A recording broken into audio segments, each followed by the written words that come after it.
Hi, and welcome to Tales from the Gulag. First of all, you may have noticed something. I don't have my glasses. I sat down to do this wearing my regular glasses, and it seems that maybe my eyesight has changed to something because, frankly, I can read the computer screen somewhat better without my glasses. So maybe a trip to the optician is in order somewhere down the track. But anyway. Today is the 1st of June 2020, and we have just been through the National Sorry Day in Australia, and this is why I'm not apologising. Along with that has also been the the Reconciliation Week, and this focuses on Aboriginal issues. And well, here we are yet again with another event or a pair of events where we all get to bash the white guy, where I get to say sorry for existing, sorry for being here, sorry for past events for which I had no part.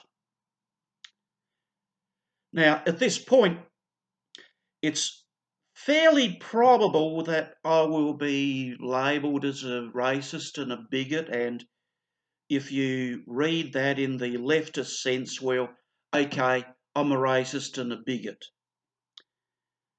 So we can get that one out of the way. But here's what I actually believe. I believe that there is only one race, the human race. We're all created in the image of God, equally loved by God. I believe, in line with the Bible, that we're all sinners, born in rebellion against God, who equally need to know the Saviour that God provided for us, his Son Jesus Christ. It is therefore incompatible with the Christian faith to be a racist. The neurosurgeon Ben Carson quite interestingly reflected how as a neurosurgeon he found it was actually impossible to be a racist. This is because he was asked if he was a racist when he himself was running for US president in 2016. He said, once you get under the skin, you cut the scalp open, cut open the skull, all you see is a brain there, and it's all the one colour, no matter who the person is. For himself, he said, it is impossible to be a racist. And I would say for a genuine Christian who believes all that stuff about we're all created in the image of God, racism is incompatible with our stand for Jesus. It was in line with the above statement that the Lutheran Church dealt with Aboriginal people. The first Lutherans came to Australia in 1836, fleeing religious persecution from the then Prussian government. They had not even really settled down before the missionaries were sent out to reach Aborigines with the gospel, first the local ones and then going further and further, until missionaries were sent to Central Australia in 1877 to reach the Arunda people and the surrounding groups. Something that is not told in this area is that missionaries were very instrumental in the preservation of Aboriginal culture and language. Missionaries learned the languages of the people they wanted to reach. Otherwise, how are you going to communicate with them? And they produced dictionaries of the local language. They made translation of the Bible and other teaching materials, all in the native languages. My thinking in this area is heavily influenced by the comment of one Aboriginal pastor I once heard many years ago when he was asked his opinion about these issues like Australia Day and all that kind of thing. It's too long ago for me to remember word for word, just what he exactly said. But the gist of it is what I am sure of. Bad things happened once upon a time. But he said he was able to forgive through Jesus, and if it were not for white settlement, he and his people would have never been able to hear the gospel, and for that he was forever grateful. How sad it is to me to see many churches, including my own, jump on the bandwagon of this sorry day stuff and the reconciliation week stuff and the other left-wing agenda items like climate change. Because it seems to me that these things have little to do with actual justice. If it were just about righting past wrongs, then you would think the issue would have been dealt with once those points were given. The Aboriginal rights issue started back in the 1920s to demand equality under the law. Fair enough. They got it. And in 1967, Aboriginal people were recognised as citizens via an amendment to the Constitution. And Australia's Constitution is notoriously difficult to change. Land rights were granted in the 90s. The above-mentioned Hermannsburg Mission was given back to the Aborigines before land rights even became an issue. And then they demanded an apology from the government. Kevin Rudd gave it in 2008. Wish granted, right? Now it seems that we are to be sorry forever. And now, Minister for Indigenous Affairs wants an Aboriginal Parliament that runs parallel to our national Parliament, which can review laws passed by the real Parliament. Since it affords a special place based on race, well, that's kind of racist, isn't it? Here is what is more bothersome to me.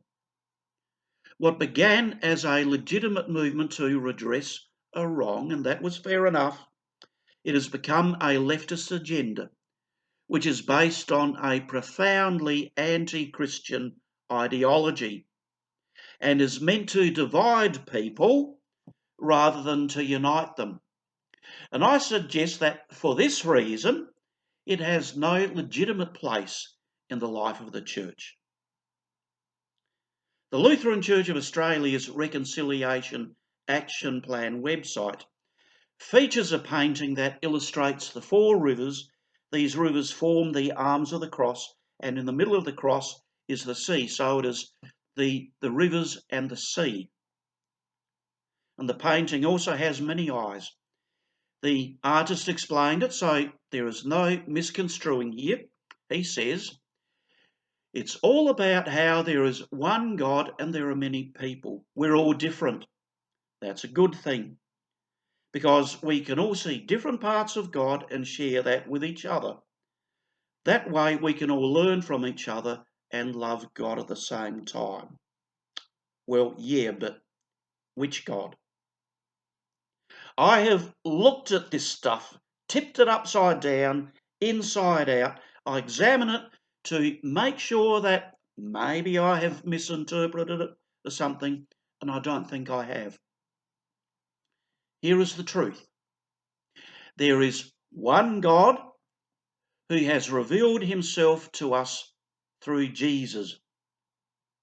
While it is true to say that there is natural knowledge of God, because again we're all born in the image of God, it is also true that not all roads lead up the mountain, which is what this implies. Because while we have the natural knowledge of God, it neither reveals the true God, and it is also corrupted, since we ourselves are corrupted by sin. Anything that leads us away from the one true God is idolatry. And that is true whether we are talking about the gods of the ancient world, Buddha, Allah, even the Aboriginal stuff. all are idols. And it's not just that kind of idolatry that is an issue here. We in the West also have our own peculiar idols. Postmodernism, the prevailing ideology in our Western culture today, is also a form of idolatry because it puts ourselves at the centre of the universe and makes ourselves the final arbiter of what is right and wrong. Jesus himself said, and this is a paraphrase, "The highway to heaven is rough and difficult, whereas the road to hell is a multi-laned highway." Put it another way, not all roads take you to the mountain, but they do lead you up the creek. My reconciliation action plan is this. I'm fully prepared to offer my friendship and love to any person with whom I rub shoulders, including our local Indigenous people. At work, I'm happy to work beside them, under them, above them, and treat them just like anybody else. I am also fully prepared to share the good news of Jesus Christ with them so that they can also get to know their Saviour.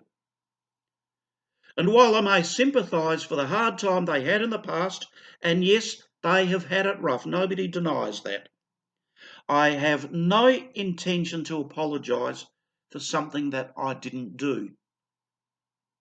Nor do I intend to promote a false teaching that we all have a different perspective on God and we can all learn from each other. So, therefore, I do not intend to have any part in a reconciliation action plan put forward by the Lutheran Church or anybody else, because I already have one. My ministry has involved me in serving congregations with different ethnicities where history says that these people should not get along, but they do, because the gospel makes them understand that they serve somebody greater than themselves. That action plan works, and I intend to stick with it. Thank you.